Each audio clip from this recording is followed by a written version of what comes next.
that our 2 minute? No, not yet.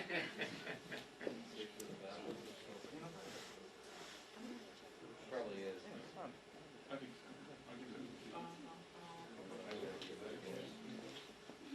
Close.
Okay, 2 minutes.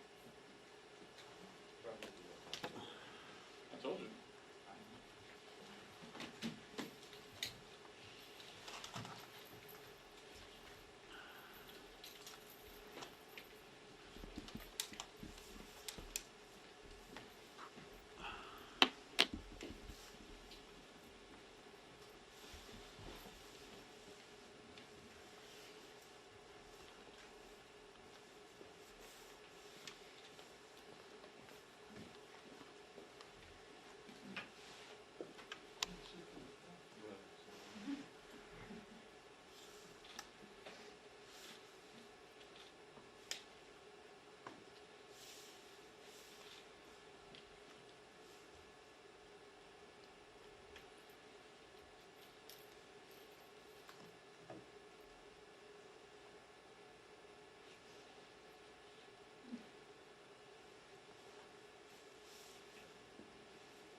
She's in the green room.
Good afternoon.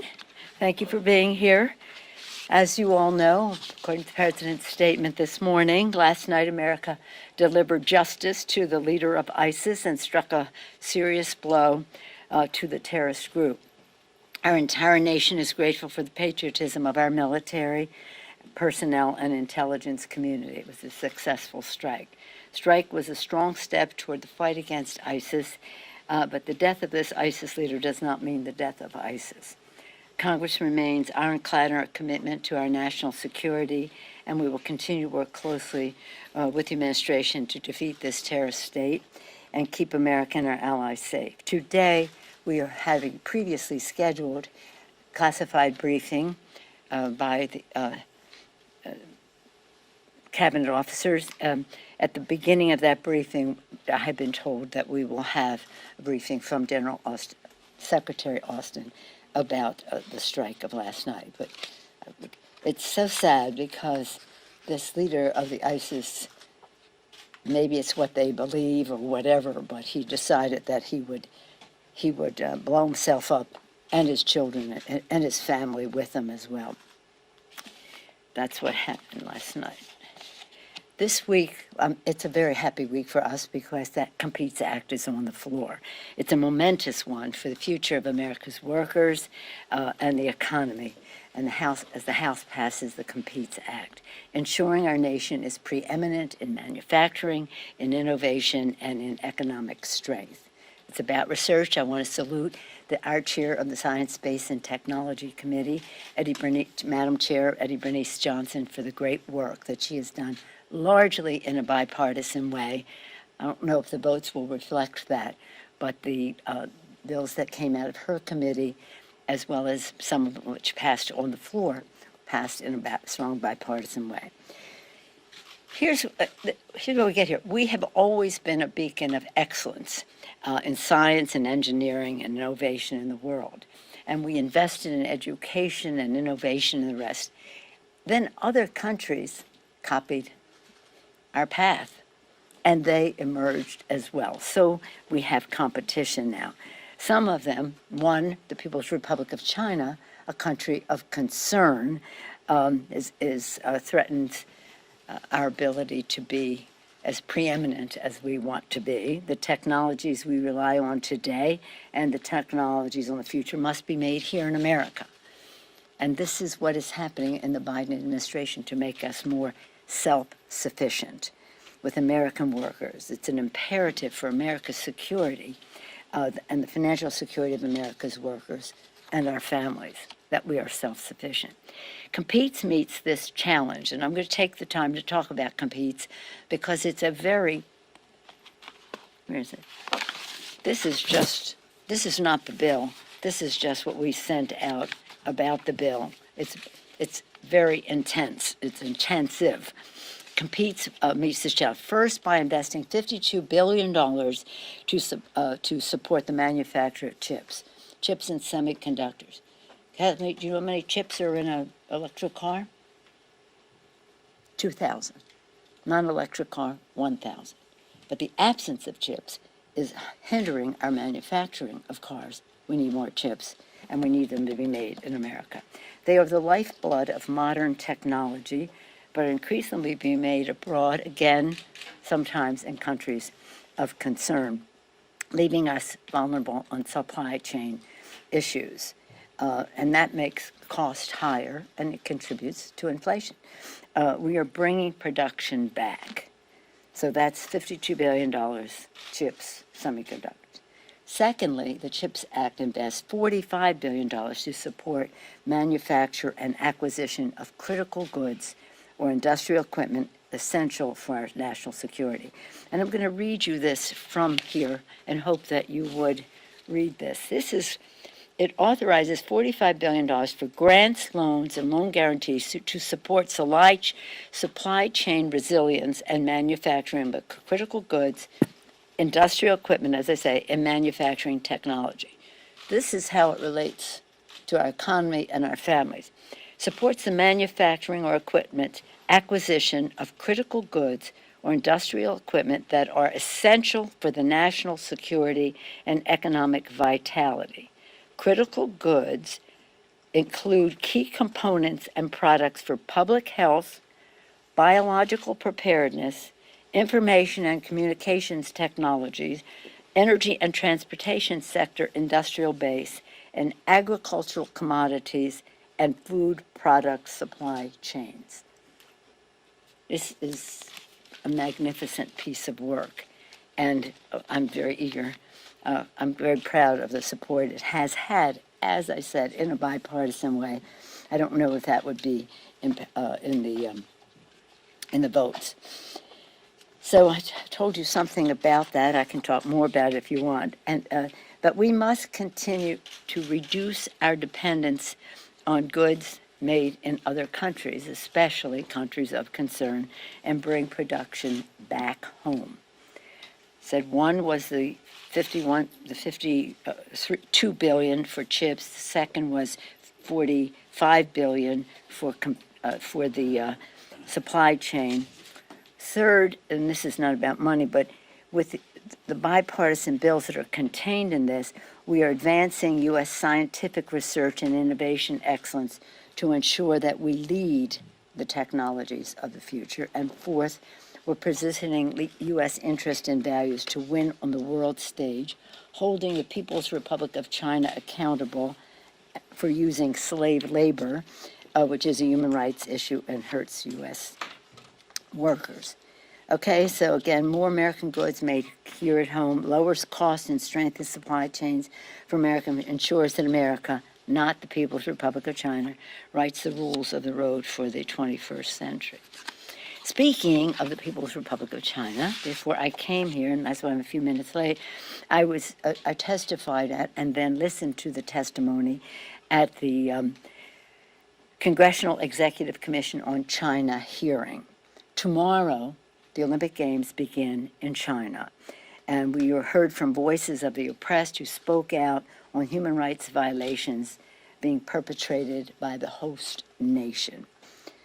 While we fully support our athletes and have not called for a boycott by the athletes, we cannot be silent on human rights in China. We called for a diplomatic boycott, but not an athletic one. That's last year, called for no official U.S. presence at the Games, which President Biden has supported. Other countries have followed our lead. For example, the United Kingdom, Canada, Australia, Belgium, Denmark, Estonia, Latvia, Lithuania, the Baltic states. Meanwhile, as Congress, I wish you could have heard the testimony, and it was live streamed, perhaps some of you saw, of the witnesses. They were so eloquent in representing every aspect of human rights violations, including genocide.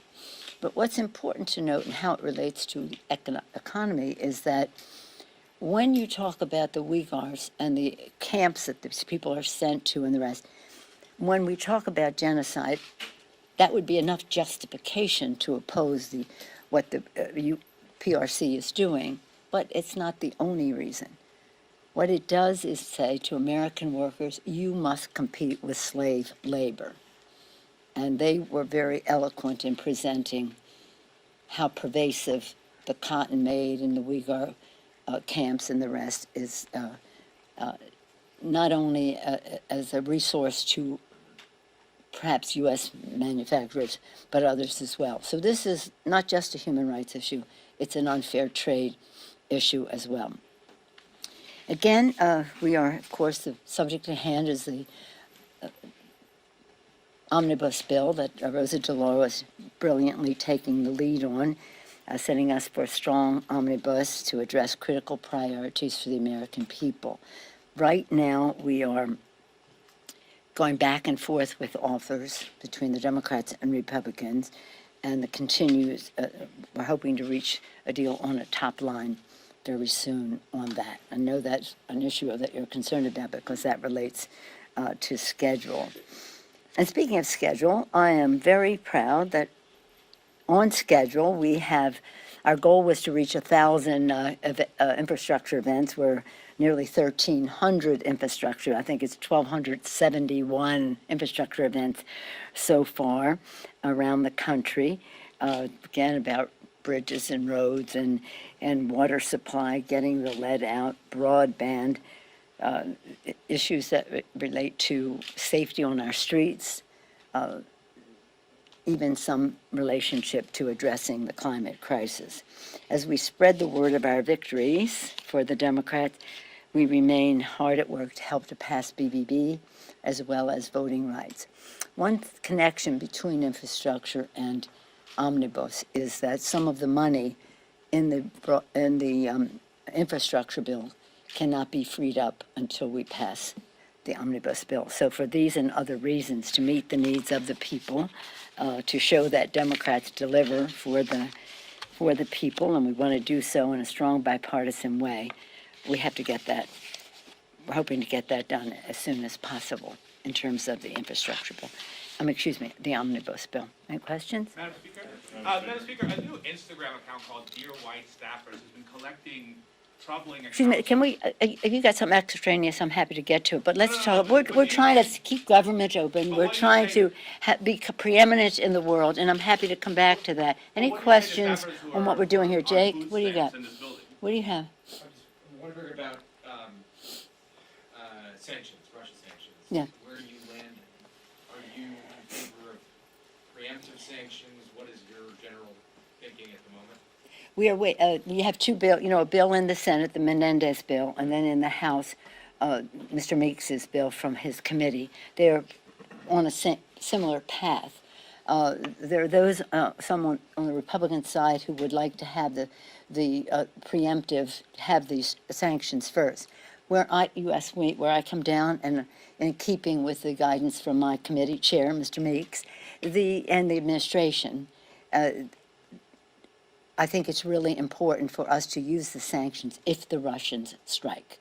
It is important because it's where leverage is at maximum. If they do this, then we strike. It is where also most of our allies are on this, and that is a very important part of this, how we work jointly on it, and that is why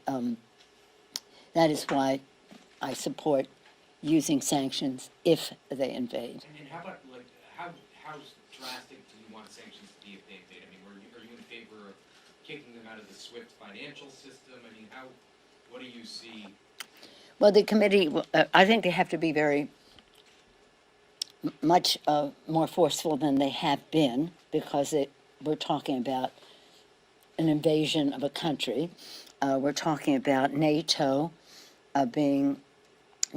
countries being at risk if the Russians succeed in Ukraine. So this is deadly serious. So they have to feel the pain, and it has to be felt right up to the richest man in the world, Vladimir Putin. Nobody knows what he's going to do except him, and that's why we have to be prepared for whatever that may be. But I do think that they have to be strong enough to be effective. They have to be done after and if they invade, and they have to be done in compliance with our allies working together. Yeah. Madam Yes, Speaker, yeah. on the January 6th committee, we know that their scope keeps getting bigger. We know they're looking at timelines leading up to the attack, where key people were and what they were doing and so forth. I wonder, have you provided any kind of testimony or documents to the committee? No. I keep as far away from the committee as possible. If they asked me, I would, but I don't. I was on the podium and then I was swept away. Do you But expect to be asked about things like I have no national idea. security or evacuation procedures? Or I anything have like no that? idea. I know about what they do the way you do in the public domain. We authorize them. We give them the resources they need to do what they do. But that is the work of the committee. It has nothing to do with me. Yes, ma'am. Thank you, Madam Speaker. On that legislation by Congressman Meeks, once it's done and when it's ready, Yeah. do you plan to fast track that, bring it straight to the House floor, possibly skipping markup? And then I just wonder if you can respond. We heard some comments from Senator Joe Manchin this week saying that Build Back Better is dead. I know in your previous press conference you referenced possibly that it could be renamed or rebranded, taking. Well, you got a couple different questions there. Before you go on to a third, let me address the first two. Keep going. First, we're going to be briefed. Mr. Meeks will be presiding on our side at the briefing, the Ukraine briefing, and we want to move quickly with these. Now, it'll be up to the chairman as to the process and the rest. But But we want to be as close to the Senate bill as possible so there's no delay in getting something to the president's desk. The second part is I'm never giving up on BBB. There's so much in there that is really important in terms of child tax credit, in terms of family health care for families, that is to say, not just children, but seniors or siblings with disabilities and the rest, with universal pre-K.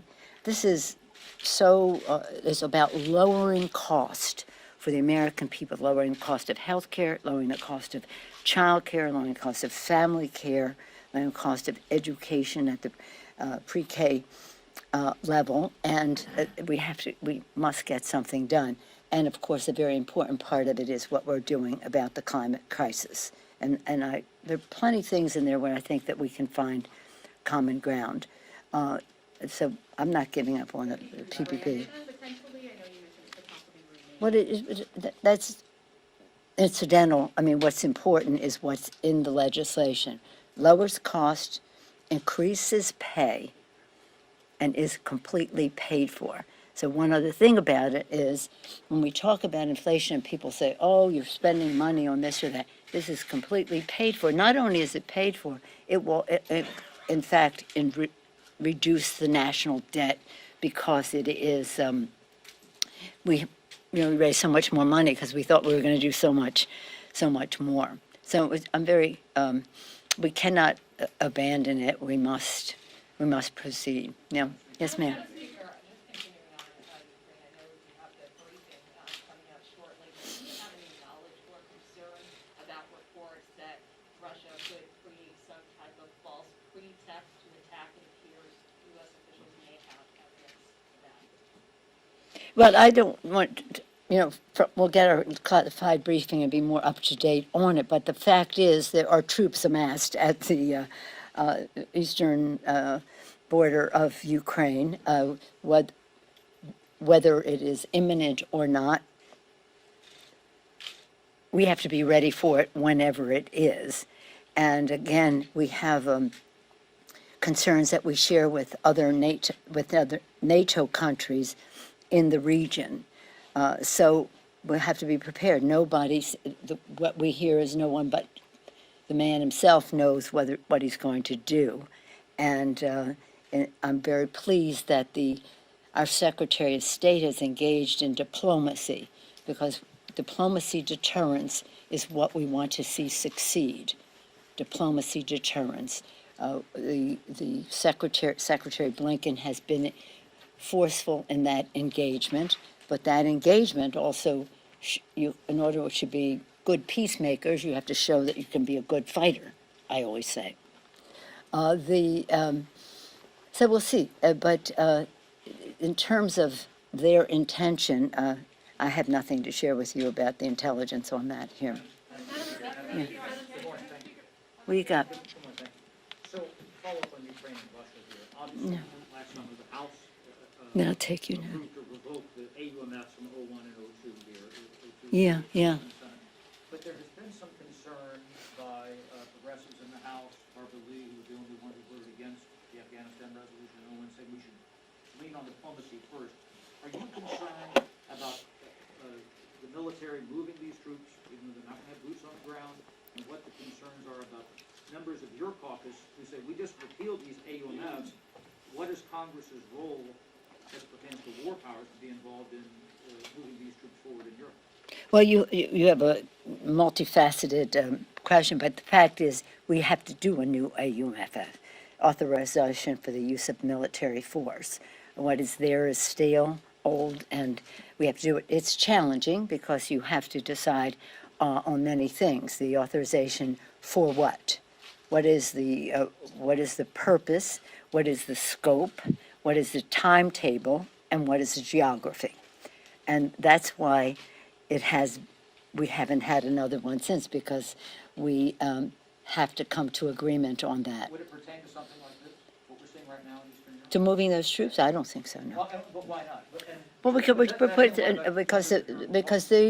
they're, no, I don't think it does. I don't think we need an AUMF for that in terms of the scope and the the threat that is there, you don't have, nor do I, a definition of what the purpose of those troops there are.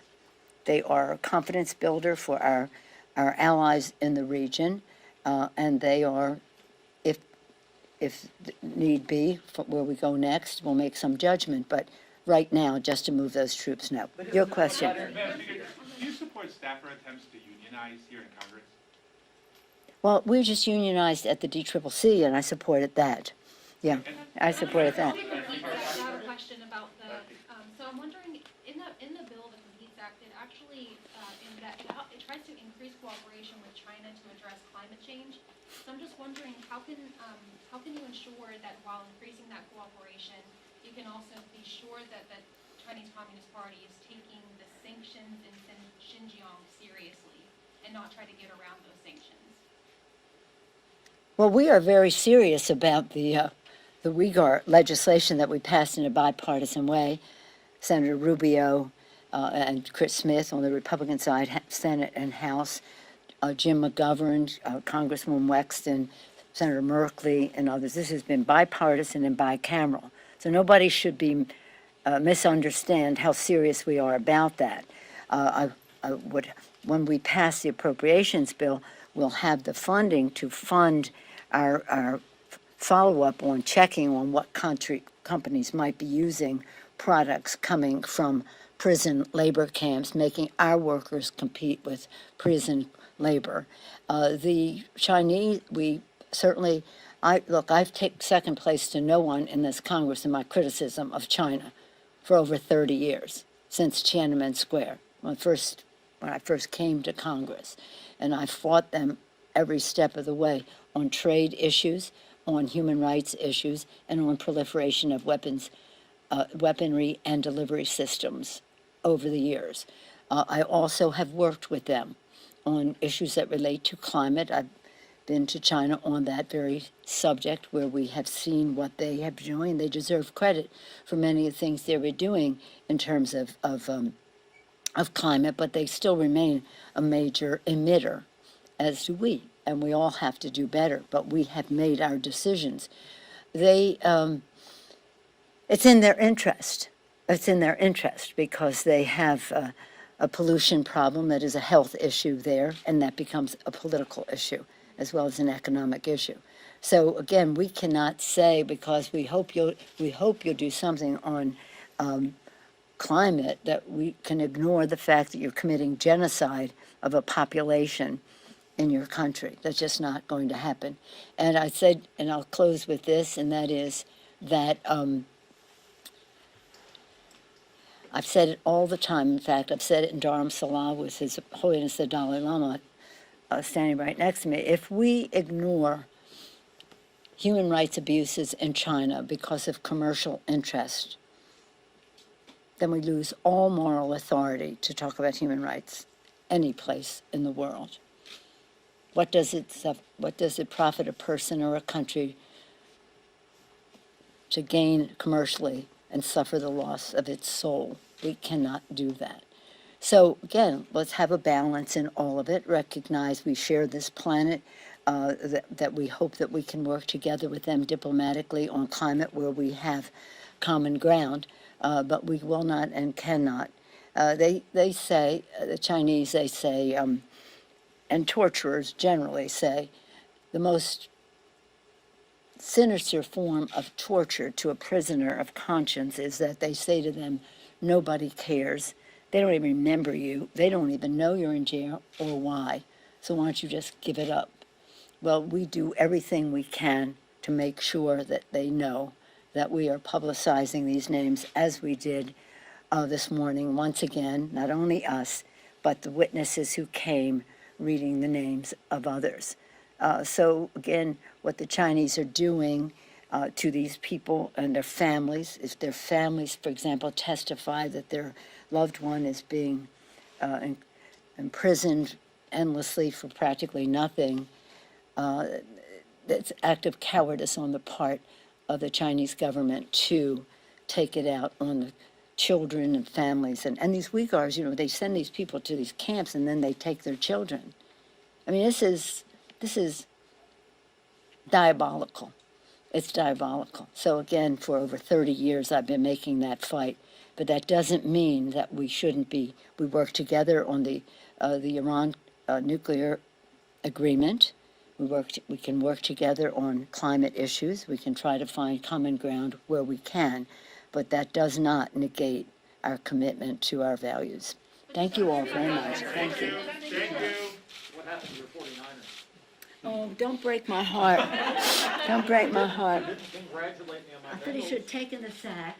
I coached on the side when I was there. And they should have gone for the 1 yard, but and nonetheless, nobody expected us to be where we were. And I'm very proud of 49ers 10 season ticket holders forever. On the other hand, the Warriors that, held us proud this week so far, we'll see where we go. And the most recent game, not last night, we didn't play, night before, no Steph, no Clay, no Draymond, no Wiggins, and no Steph. Did you want a Bengals 49ers Super Bowl again? I was there. I Oh, was no. there in Miami with my family, my kids and all. So they were little then. It was a long time ago. It would have been good. So we'll see how it goes. Of course, I'm in California, so I'll be rooting for the Rams.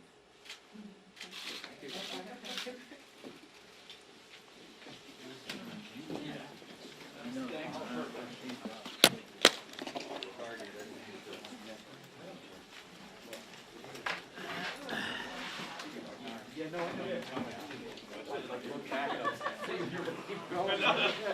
know.